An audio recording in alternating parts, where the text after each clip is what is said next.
At ito mga paps, yung pressure switch na sinet sa from 125 PSI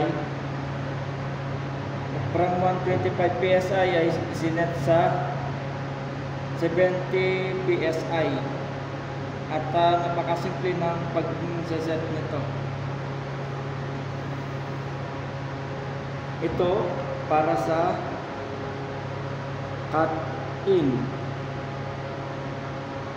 at ito ay para sa differential. Okay mga paps, napakasimple ng pagsisettings nito.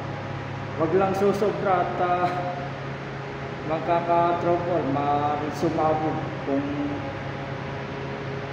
nasobrahan. Okay, this has been Ka-Basic channel, your troubleshooting channel, and that's it for a while.